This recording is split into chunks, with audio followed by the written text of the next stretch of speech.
growing up in the 60s, 70s, 80s, first of all, I was born in Louisiana and raised in Chicago on the west side. So everything that I grew up around was like the black exploitation videos, you know what I'm saying? Superfly and the Mac and all that. So it was about pimping and drugs Yeah. and stuff like that. So it was a lot of madness in Chicago. You know what I'm saying? Yeah. I had a steady, beautiful upbringing. Don't get me wrong. My mother she was a winner. She would make sure I never wanted for anything. I was the only boy. You know what I'm saying? I was the youngest boy, Yeah. youngest male figure, and I wanted anything I wanted. I got. I was spoiled to death. I'd say it that way. My sisters, they always made sure that I had what I needed as far as sports and whatnot. Because I played every sport known: basketball, football, hockey, everything. My mother, she was always working. She worked. She was an in-house maid for Captain Kangaroo. Yeah. So we only saw her on the weekends. So what is Captain Kangaroo? He was like he was a TV personality. Mm. Yeah, and she was a live-in maid. Oh wow. Yeah. So I don't know how she got that job because, like I said, we came up here from Louisiana, so she knew somebody. But I remember she worked for him, and then she worked at a hotel that was in downtown Chicago, and she went on to work at Brock's Candy Factory. Yeah. So for Christmas, dude, candy was everywhere. Yeah. Yeah, but we had a good upbringing. I met my dad when I was like 13. 13. And that's kind of weird because I'm a junior, and I never met senior until I was 13. Yeah. But unbeknownst to me, he had always been sending money to my mother, Mm. up there. So it was, I guess he was still providing. But when I got to be the summer of my 14th birthday, they sent me out here to Las Vegas. I fought it tooth and nail. I didn't want to come out here. And little did I know that it was part of God's plan Yeah. to save my life from me, because I was my worst enemy. It's kind of cold when you find out that you're sleeping with the enemy, Steve. Yeah. Yeah. So a question, you grew up, you didn't meet your father until you were 13 years old. Yeah. So that's, the beginning of your teenage years right there. I was 13. already ruined, though, bro. Yeah. I was already ruined. Yeah. Yeah. So that's kind of where I was going is, do you feel like that impacted you significantly without having your father in your home? Like, what were the emotions that you were going through in that time of your life? Well, like my mother, up until she got saved in her older years, and when she sent me out here, she was saved. Yeah. She was saved, and she had boyfriends coming in and out, but they was not a male figure that you would look up to. You know what I'm saying? Yeah.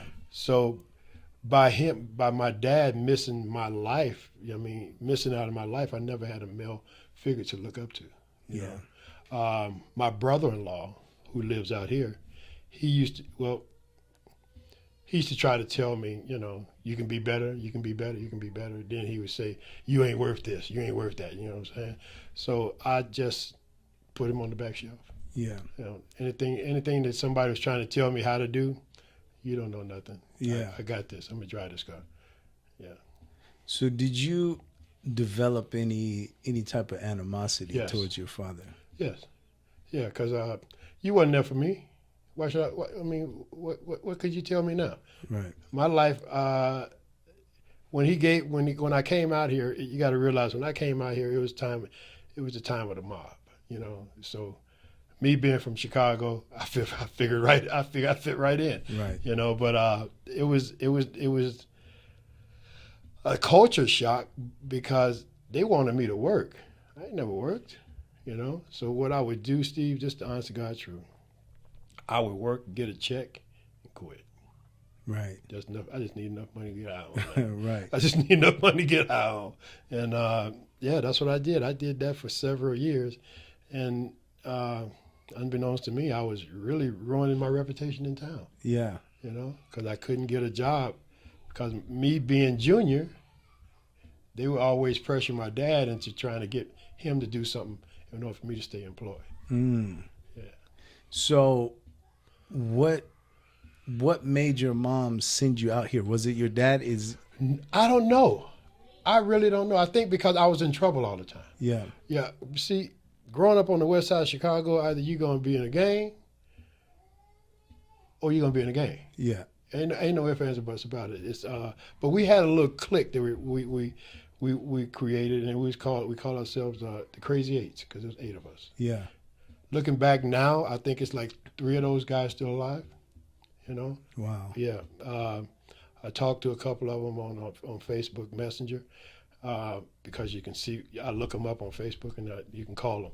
But I thank the Lord that I was sent here because it wasn't my business to come out here, but it was his. So he saw something that I didn't see, that no one else saw. My mother, like I said, when she sent me out here, she was saved. Yeah. She was saved. She saw where I was heading. It was either penitentiary or I was going to be killed because I was already stealing. You know, up there you graduate. The school is like from kindergarten to 8th grade, from 9th up to 12. Well, when you graduate from 8th grade, you know, you want to go out and kick it. Whatnot. We got arrested. Mm. So that was number one right there. Yeah. That was the first arrest, Steve, of 300 and something. Yeah. Yeah. Yeah. Yeah. So did you have any family here in Las Vegas? I had my dad had sisters here. I have lots of cousins. I was the first one in my family to come out here. They followed me after I came. Yeah. Yeah. I have a boatload of cousins, man. A lot of cousins. As far as siblings, I had a stepsister, may she rest in peace, and I have a half brother who's in Louisiana. Yeah. Yeah. So you moved to Las Vegas at 14. Right. Now, that's a shock in it of itself. Now, but we know what Las Vegas is, right? Las Vegas is Sin City. Right. So I know there's a lot to get into Chicago, but experiencing this personally myself, coming from a different state and coming into Las Vegas, what I realize is this place isn't called Sin City for no reason. You got that right, brother. You got that right. What I came to find out, all right, my first job was at the Showboat, Yeah. the bowling lanes on Boulder Highway. I was a dishwasher, and on my break, because I knew nobody. So what I would do, I'd buy me a bag of weed, like it was called a lid. You get 4 fingers for $10, and I walk them down Boulder Highway and smoke weed on my break. Yeah. I knew that's all I knew to do, is get high and chill out. But finally, I met a couple of people. I actually worked. What my supervisor at the Showboat was my cousin. Mm. Yeah. So it was a culture shock. I didn't come out here, you know, with the mindset of just fitting in. I came out here. I brought Chicago with me. Yeah. You know, the way I dressed, the way I acted. They wanted to. They sent me out here to be better, but that guy that they was trying to get knock out of me, he packed too. Yeah. You know, so he probably got here before I did. Yeah. So walk me through, like, when did it all? You mentioned that you've been to jail 300 plus times, and that's a lot of times to go to jail. Yeah. I don't personally don't wish jail on anybody. So No, going to neither do jail, I. 300 times. When did you hit that breaking point to where it was like that reoccurring cycle just started and just kept going? So what happened? I started getting high, man. And in order to feed your drug habit, you got to do, and you're not working, you got to do things that normal people wouldn't do. So I started robbing, stealing, uh, whatever it took to make ends meet. And if they didn't meet, I'd try to introduce them to each other. Yeah. You know what I'm saying? It was my everyday life was a night was somebody else's nightmare. You know, I would I would just do things that you would only see on TV. Yeah. Yeah, kicking in doors, uh, putting pistols at people's heads. Yeah, it was bad. It was bad. It was I should have been dead a long time ago with the things that I was doing. You know, say for instance, I got off work one day, and this was in the '70s. This was in '79. My daughter hadn't been born. Matter of fact, her mother was pregnant with her. I took someone's car, and I'm just riding around snorting cocaine and just driving. I'm driving towards the sun because the sun was coming up over the mountains. And I turn around, come back to Las Vegas, and the car flips. I roll over. The car rolls over like 5 times. I'm not buckled in, the windows down. No one was on the road with me at this time. But when the car settled and all the dust settled, Steve, there was a man standing right there and asked me, did I need a ride? Yes, this is just one of the many times that I can look back and see that I have a purpose. Yeah. You know, and it's not me that's living, it's God living through me, that's saving me from myself so that I can complete His purpose. You understand what I'm saying? Yeah. Because I should have fell out the car. I flipped the car 5 times. The car rolled over about 4 or 5 times. I was not buckled in. So, yeah, I've been saved a lot by His hand, not by my own. Yeah. So that's God's hand upon our lives when we're not even living for Him. So the Bible talks about that. The Bible says that God sheds His rain on the just and the unjust, Right. meaning that He doesn't only give blessings or protect those that are living for Him, but He also intercedes and moves on the behalf of those that are not living for Him. And I personally experienced that in my life. And I believe that there are many other people that, if you look back in retrospect, you could kind of see the hand of God moving in your life to try to bring out His purpose in your life, right? Yes. And so tell us about some other times where God spared you. Running from a gunshot, Steve. Running from gunshots. It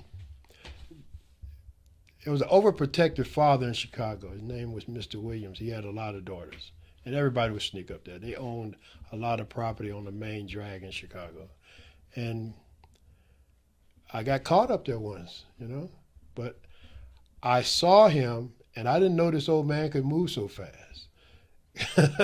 So he chases me, and as I'm going down the stairs, I can hear the bullets. He's trying to kill me. Yeah. He's literally shooting at me to kill me behind his daughters. Let me see. This here, I was put back together.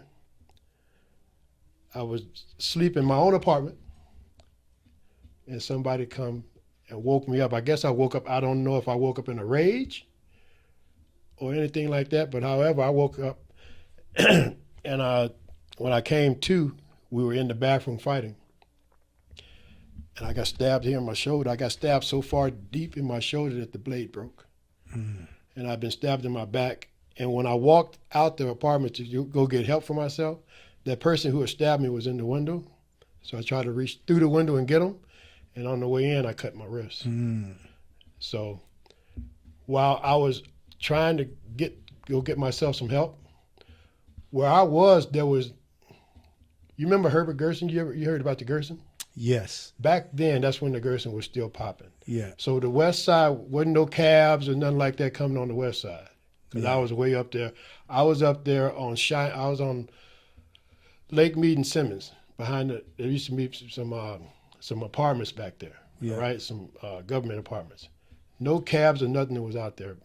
I walked to Lake Mead and there was a cab there. So this is where you lived at. I lived at. Yeah. And all of a sudden, there's a cab on the road while I walk out there and I'm leaking from here and on my back and in my arm. Yeah. A cab. Yeah. Wasn't supposed to be there. Now explain for those that don't know what the Gersons are. What are the Gersons? The Gersons was the place that you didn't want to go when it was dark. It was drug infested, gang bang infested, gangsters infested. I was over there one night and they tried to shoot the police helicopter out the sky. That's what it was. So to come across where MLK is, it was actually called Highland back then. Yeah. Nobody white was on that side of town, but the cab driver that picked me up was white, and I had no clue. That's right. So that's what I was gonna mention. Coming to Las Vegas, that's one of the stories that I heard about the Gersons is that they try to shoot down a helicopter with a automatic gun, right? Yeah. It was a guy named Hat Turner. Hat Turner was gangster from head to toe. He's still alive. I seen him a couple of months ago. He was the epitome of what a Gerson was. Yeah. You know. We didn't get along though, but they knew who I was and who was behind me, so I could pretty much go where I wanted to go. Yeah. And when I say who was behind me, I was associated with somebody that was called the ABMs, anybody murderers. So, and when it says anybody, they knew anybody. Yeah. So that's why I could pretty much go wherever I wanted. Yeah. So that's the clique that you got linked up with when you came out here. That's the clique that we created when we came out here. Yeah, my nephews and my cousins, they was having problems with the other gangs, the Donnas and the Pyrus. So they made a clique for their own self. Yeah. And we pretty much just took over what they didn't have. Yeah. North Las Vegas was ours. Yeah. Back then. So from my understanding, that gang is still around today. Remnants of it. Yeah. Yeah. It's not the same people who created it. However, yeah, they're still around. Yeah. Yeah. They I don't know. I couldn't tell you who they are now. Yeah. Yeah. Yeah, because and when I came out here, running the streets and doing the stuff that I was in out here, I ran into some ABM people, and I think they actually changed the name up a little bit. Instead of being anybody murderers, they changed it to All About Money. But from my understanding, it's just a derivative, the same people, but the young people came up under y'all from what y'all started back then. Yeah. We got arrested. What happened? Well, I got out of prison. One of the times I got out of prison was in 1991 and 1990. I got out, and they actually started the clique while I was in prison. And it got so bad that the feds were following us. Yeah. And there was a movie called, a TV show back then called The Nasty Boys. And they were created to catch us. Yeah. They caught us. they had a organized crime task force, and they arrested 13 of us. Mm. And when I say they arrested us simultaneously. Say for instance, I was walking down the street, and when they stopped me and arrested me, they got on the radio and said, "We have the uncle now. You can get the nephew." Yeah. So they would. So that when they arrested me, they arrested my nephew, and they went on down the line. Long story short, we were arrested under the RICO Act, Yeah. and we had 13 charges. I did, I think, 3 years on that. Mm. I was looking at 248 years. So this was a sting A operation. sting operation for the feds, Yeah. Metro, in North Las Vegas, in the FBI. And they wanted to give you 248 years. 248 years. I did 3. Wow. Yeah. Wow. So at that point, when you got locked up for that, how many times had you been to prison before that? 4. 4 times. And how much time are we talking each time before that? I couldn't. Let me see. I think probably about 10 years. Actually, all together about 10 years. So I've been to prison like 5, 6 times, maybe or more. But it adds up to about 20 years. 20 years Yeah, altogether. Yeah, 20 years on a revolving door. When I would go to prison, the first thing that they do, the first thing that's available to you is a Bible. Yeah. You know, so I would read the Bible. I would serve the Lord faithfully in prison. This is every time you went Every to prison. time I went to prison, and I was blessed. I never graduated from high school, but when I went to prison, I always got the best jobs that you had to have a high school diploma to get. Yeah. So God was blessing me, and when I would get out, I turned my back on the Lord.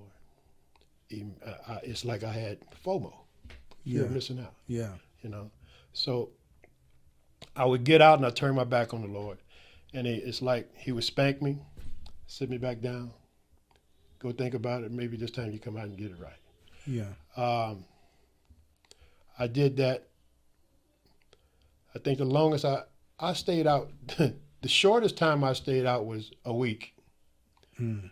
I came out long enough to bury my dad, and I went back. Yeah. I violated my parole. When you get out of prison, if you have a job, say if you have a job, they'll send you your last check in the mail. They sent me mine. I was already in custody, going back to prison. Wow. Yeah. So I just heard my sister put it back on my account. This last time I got arrested on, let me start at the beginning. I was trying to get my life right. I knew I could do better, but I couldn't figure out how to go about doing it. So I was in Calvary Chapel, the men's home on 28th Street. But my cousin Renee, she would buy my food stamps. So I needed my food stamp card back. So, you know what I'm saying? And so July 1st, I walked away from the Lord. This is 2012. I literally turned my back on the Lord. I'm sober, walking up Fremont. I got to the stoplight on Bruce and Fremont, and it's starting to get hot, so you want to take your time. And I heard a voice, just as clear as I'm talking to you, and I'm standing on the corner by myself. You're going to prison. You're going to jail. So I heard it, and I just kept on pushing. So I get my card. She was looking for me anyway. I get some money, and I do what I do: get high, get drunk, kick in a couple of doors when you broke, and I went into this apartment while I was 86, because I was 86 out of a bunch of places. And the security guard saw me, and that was July 4th, 2012. I went to prison for kidnapping, sexual assault, and some more stuff. They threw a bunch of charges at me. So I looked at all those charges, and I'm asking myself, this is life sentences. I can't do this. And I know I ain't did what they saying. So You're on probation at this I time? was or not on parole? parole. I was not on probation or anything. One thing I could do, one thing that I figured out, you don't want to take your parole. You don't want to take your probations because all they're going to do is sit you back in there. All right? You're just setting yourself up for failure. Right. So when I find out that they're trying to give me 2 life sentences, I cried out to the Lord, man. I can't do this. I need your help. So I gave my life to Christ in there, and I took what they was trying to. I took the charges to trial, and they never want to go to trial. So after we went through the calendar call, that's when all the evidence is produced, and the witnesses get on the stand and whatnot, see if we want to go forward with the trial. So I'd already been locked up 6 months at this time, and my lawyer came to me and said they want to give you anything from 1 to 6. So if I'd have said 1, 2 months later I'd have walked out the county jail, because 8 months is a year in the county. Yeah. What came out of my mouth sent me to prison. I said 12 to 30. The reason why, looking back, the reason why I had to go to prison, because I had to completely surrender to God. I had not completely surrendered, so what I would have did was went back out and doing the same thing that sent me back in there. Yeah. So I took the deal, and 6 months later I was back on the streets, man.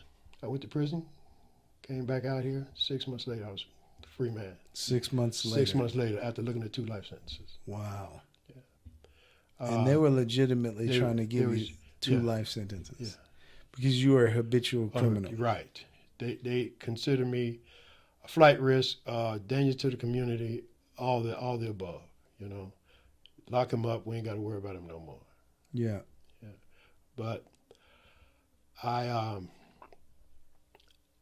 didn't have FOMO when I came out, Steve. I did not want to go back to prison. I did not want to go back to anyone else's cage. I was tired of being caged up and starting over. I stayed true to what I was doing in there, out here. And I've been blessed immensely. So let me ask you this. Why Jesus? Because and I know how it goes. I know it is a thing of human nature when we get in the lowest points of our life that God, we're so low, we have no choice but to look up to God, right? But the interesting thing about that is that not everybody actually looks up because of the fact that they're they have this low lifestyle so much ingrained in them that they don't even know how to look up to God anymore. And so a lot of people, you're talking about going to prison. There are some people, they join, some prison gang, and they get locked in with some prison gang and they go full in with that lifestyle. Then you also have people, especially in the black community, who tap in with the Muslims and they go that route, especially in prison. I feel like the Muslims sometimes can outnumber Christians in prison, in the prison system. Yeah. So why Jesus? Well, for me, growing up in my household in Chicago and out here, my father was a Christian. My mother was a Christian. He was a Baptist. I knew about Jesus. I knew about serving the Lord, but I never knew about surrendering to God. And that's a big difference. My dad, he was a part of the New Jerusalem people over there. But he smoked, he drank, he did everything. And I'm not I'm not, judging him or nothing, but I knew that God is what put me where I am. He Jesus is what saved me, because that's who I cried out for. And in order to, if he saved me from that, he can continue to save me, because it's not about me. It's, if he gave his life up for me, I can give up what I was doing for him. It's just that simple, you know. Because the life I was living, it didn't amount to a hill of beans. Yeah. You know, there's a verse in the Bible saying once the demon cleans the house, he brings back 7 more powerful than him. I lived that. I was clean, got back out there and started doing drugs and whatnot, and they let some in that was more powerful than me, and sent me back to prison. And I was bad. I was living bad. I was actually sleeping in an abandoned. I was sleeping in a motel that was half burnt out. Mm. But it was burnt out on the bottom floor, but at the top floor it's still good. So that's where I was sleeping at. And how long were you there for? About 6 months. 6 months. Yeah. And then that's when I started going to the Calvary Chapel, trying to get it better.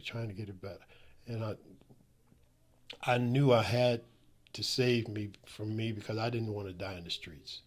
I've seen too many people die in the streets. I've seen shootouts. I've been standing next to people who got shot. You know what I'm saying? Yeah. Literally standing next to people who got shot in a drive-by. Yeah. You know, and I'm still walking and talking. Yeah. So when you went to prison for this last time, how old were you when you went to prison this last time? I was 49. 49 years old. Yep. So all the way up until 49 years old, you're living this life in the streets. You're going in and out of jail. At that point, you're up to, I guess, your 300th time in jail. Yeah. By the time you go to prison this time. What was that like, having to go through that experience, just in and out of jail, drugs and this lifestyle? It eats on you, because you're tired of starting over. I mean, once you sober up and look at yourself in the mirror, you know, like, man, you can do better than this. But there's the rebellious side of me is listening to my relatives talk bad to me, saying, you ain't nothing. You know, I've been called everything but a child of God by my relatives, you know, and now they call me for advice. Yeah. You know, so that's a blessing in itself. The family functions that they didn't want me at, they try to make sure that I'm there now so I can pray. Yeah. Yeah. Yeah. So what made the difference Jesus. this last time? Jesus. Yeah. Jesus made a difference. Some people go to a 12-step program, but I went to a 1-step program. I surrendered my life to Christ. Yeah. A lot of things led me to the Potter's House Christian Fellowship. In CCDC, County Jail, I would, one of my cellies, he would tell me, man, my mother always, because when I was in there, in the jail, I would write out scriptures and hand them out during child time. I would do outreach. Yeah. You know, and my cellie would tell me, man, my mother's always telling me to come to church. His mother goes to our church. Mm. Yeah. Regina Baca. Wow. Yeah. So you were in jail with her son. Right. Yeah. And he was telling me, my mom always trying to get me to come to church. Yeah. Yeah. And that's his mother. Yeah. So you said about. Oh, go ahead. Watch this here. So I get to High Desert, and my cellie there is saying, man, when you get out, you should go check out the Potter's House. My mother goes to the Potter's House. So when you get ready to be released, you switch custody, you get to a lower custody. So they sent me from high desert to southern desert, which is Indian Springs, and it's a lot looser security. Yeah. So I started going to all the Bible studies. Uh, the Potter's House was coming, Yeah. and so I'm going to every Bible study faithfully, and they never asked, "Is anybody going to be released? We would like to pray for you." Yeah. Until the week I got ready to be released, Yeah. I raised my hand, and Gene and Sam, they prayed for me, and I got out December 13th, 2013. December 27th, I called Gene, and God has been blessing me ever since. Yeah. So this is prison ministry. Right, prison ministry. Thank God for prison ministry. Yeah, I asked the Lord, and I felt this since being there. As a man that his daughter is a part of our congregation in New Jersey, and he just came back from prison, Yeah. and he saw me. He's like, "Man, you still here?" I said, "Yeah, where else am I going?" And it's like the Lord whispered to me, "That's why you're here. Yeah. That's why you're here." Yeah. I felt that. I felt that very strong. I sat down and had to cry. Yeah. Yeah. Yeah, because we're talking about a complete miracle. Yeah. You know, we look at things in the Bible, you know, we look at the miracles of Jesus. We look at Jesus turning water to wine, or Jesus walking on water, and these different miracles, and we can get blown away by these miracles, but it's amazing, maybe even more so, when you see the miracle of salvation in somebody's life who was living the type of lifestyle that you were living. And that's not just to single out your type of lifestyle, because any sinner that gets saved, it's a miracle, right? But there's just something different when you live in this radical, sinful lifestyle, but then God steps in and he transforms your life. It's a complete miracle. Yes, it is. Because I never thought in my wildest dreams that I could live the life that I'm living. Yeah. Sober? Right. Sober? Come on, man. People ask me, what high school did you go to in Chicago? I went to Stay Home High. I stayed home and I got high. I really, really, really thank the Lord for saving me, because I was not right. I was foul. Yeah. So when you got saved, how many different drugs had you experimented or been doing before you got saved? Okay, the day I got arrested, I had been smoking cocaine, alcohol. I've tried. So we're talking about crack. Crack cocaine. Crack. Yeah. Crack cocaine. I've been smoking nonstop. That was my drug of choice. Crack cocaine. Crack cocaine. So I've tried marijuana, cannabis, whatever it is. PCP. When I was hanging out in the Garrison, that's why I was. PCP. That's why I was there. That's the only reason I was there. Yeah. You know, they anyway. Yeah, I would go to the Gerson for PCP. I tried heroin. Heroin. I never shot it. I just snorted it. Matter of fact, one of my supervisors on the job gave me some heroin. Yeah. You know, that's about it, man. Yeah. And I dropped all the pills that you probably can think of. Yeah. You know, But crack cocaine, that was the one that was really the had one. you hooked. That's the one. I was out there, man. I would sell it to get it, you know, to keep it. You know what I'm saying? I was my own best customer. Yeah. Yeah. Yeah. And I think that, again, that just points out to the miracle hand of God, because we're talking about 49 years old, addicted to crack cocaine. Not too many people experience the Lord in those later years of life like that, especially going so long addicted to a drug and pretty much feeling like there's no hope. There's no hope. 'Cause Yeah. when I started smoking cocaine, and I was selling weed for a guy who owned a clothing store, and we worked 8-hour shifts. And at the end of each shift, he would close it up and cook his stuff up, Yeah. and he would sell us hits for a penny, Yeah. you know. But that's what introduced me to it, and after a while, it just blossomed into something that there's just no one should ever go through. Yeah, because we're talking about the crack epidemic, right? Right. This is the time that you got hooked to when crack first came out and Yeah. it was just booming and just yeah. took so many people out. I was watching people lose their lives over it, because they was running off with people, cheating people out of this, people stealing from the tourists downtown, people getting killed.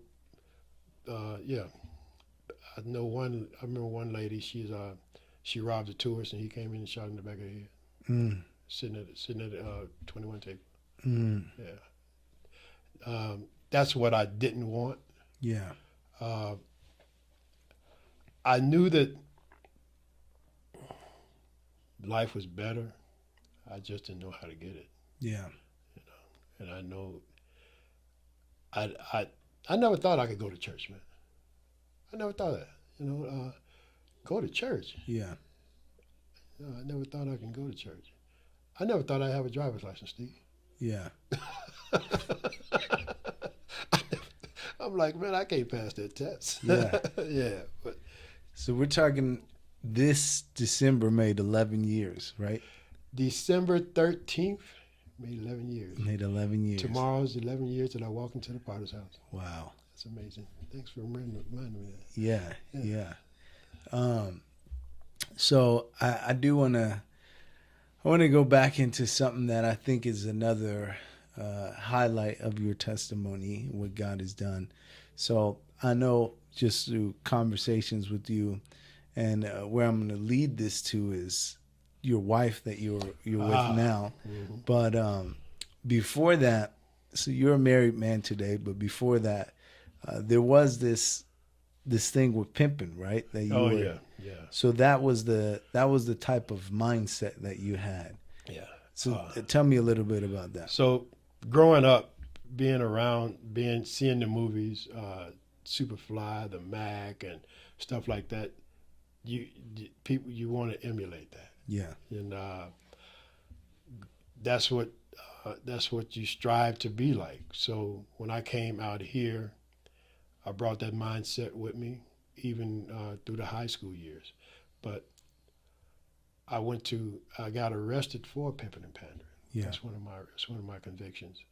So you were really involved in this stuff. It was my life. Yeah. Yeah, it was my job. Yeah. I was in Reno, living in Reno, and I got set up in a sting operation. Yep. And I got a 5-year sentence on that. And I got a job working in the card room. The card room is one of the best jobs in prison because they take the cards and sell them to the casinos. Mm. Yeah, so I was making cards for the casinos. Mm. So, yeah, I mean, God was really, the Lord has always been there for me. I just never acknowledged him. Yeah. But being in the mindset of exploiting female flesh, that was the goal, Yeah. But today, with my granddaughters and my wife, and I don't even curse around them. I don't even curse at all. Yeah. But I know that it's wrong, and I Yeah. ask the Lord to forgive me on that. But my wife, speaking of her, We got married December 23rd, 1981. 1981. Yeah, we've been together. We've been married 43 years. 43 years. We all the time that I was in and out of prison, I would all very random. Sometimes I would see her stepbrother, and I would ask him about her. You know what I'm saying? And all the time that I was in and out of prison, she had marriage offers and whatnot. She lived her life like, it was like I wasn't around. But from what I can see, she had to grow up too, because my wife was addicted to gambling. Yeah. I was addicted to the streets, and the combination really didn't mix. So with that being said, she didn't get high, none of that. Yeah. But she gave her money to, instead of the dope man, the casinos. Yeah. So when I got ready to get released from prison this last time, I prayed some very simple prayers. Lord, your word says that it's not good for man to be alone. I would like for you to give me somebody that you want me to have. Yeah. So I was on the bus one day downtown at the DTC, and my wife looks like her baby pictures. She looks exactly the same. So I saw her, and I introduced myself. How you doing? My name is Harold. I'm your husband, and I'd just like to give you my phone number if you'd like to get the divorce. I'll sign the papers for you.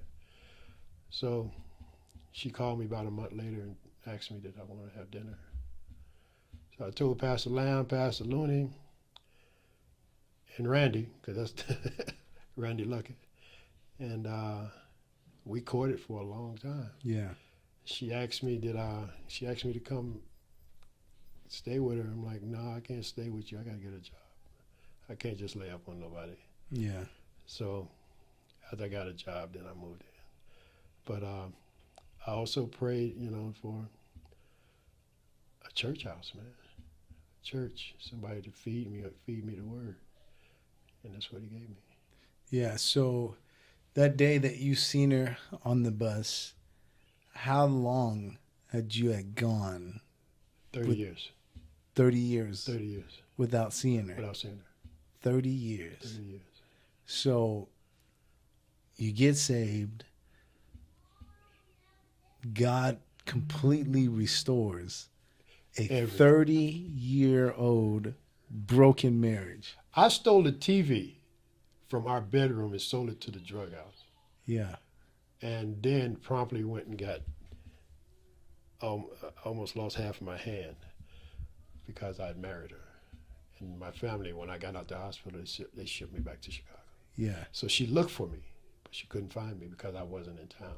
And by the time I came back in town, I couldn't find her anyway. I was on to the next step. Right. Yeah. I did run across her once, but she had already had kids, other kids, and she had another man in her life, so I wasn't going to try to mess with that, Yeah. But yeah, everything that the devil took from me, God has given back. And y'all never legally got divorced? Never. So you were technically married. Right. Wow. Yeah. And God turns everything back around. Y'all are still married today. Yes. Yes. She made sure I was here. Been together for the last how many years now? 10 years. 10 years now. Yeah. What a miracle. Yeah. She's my walking, talking miracle. She had COVID. COVID treated her real bad. When I caught COVID, I gave it to her. Yeah. And unbeknownst to me, I caught it from the church and took it home, and she got it, and she was they put her on the ventilator for 60 days, 70 days. She was in a coma. They had to feed her intravenously, and she walked out. Everybody else, pretty much, that were on the ventilator, they're not here anymore. She recovered. She recovered. Praise she God. had a stroke, but she's all right. Praise she's God. all right. Yeah, she's the miracle. Yeah. I thank God for her. Thank God for giving me another chance with her, and her for having a forgiving heart. Yeah. because I was bad, man. I stole from my wife, you know, Yeah. and she said, "Oh, come on home." Yeah, that was amazing. That's amazing in itself, man. Yeah. That's the miracle. Yeah. Yeah. Yeah. Definitely enjoy your testimony. Just hearing where you come from and where God has brought you today, it is. It's mind blowing, you know. You tell me about it. I live it.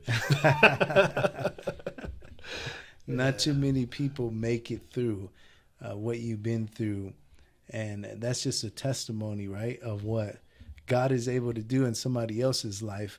And so, as we wind this down, so this podcast is called the Mind of God Podcast, and so the entire aim of this podcast is to, I say, to teach, admonish, and exhort people to embrace the mind of God. Mm-hmm. And so there's people out there right now that have been, that are going to hear this testimony, and we want to leave you with your just one last thing that you can leave for those people to help them to get the mind of God through your testimony. What would you say to them? God can fix anything if you give him all the pieces. Yeah.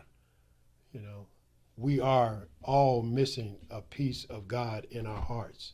So if you give him the complete you to work with, he can restore that. He'll make your crooked path straight. He'll give you desires of your heart. He'll blow your mind. I'm still mind-blowing daily.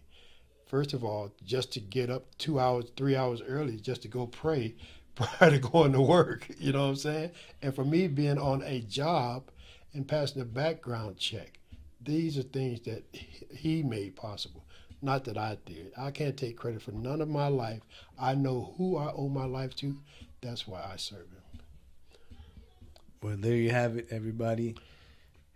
Give God your all. Yes. Don't just give him a chance. Don't give him a try. But give God your all. One word that our brother has said multiple times during this interview is the word surrender. And so that's what it takes. If you surrender to God and you trust in him, God will do the rest. And so that's what we want to leave you with. Harold, I appreciate you being on this podcast with me, brother. And I believe your story is going to impact many people's lives.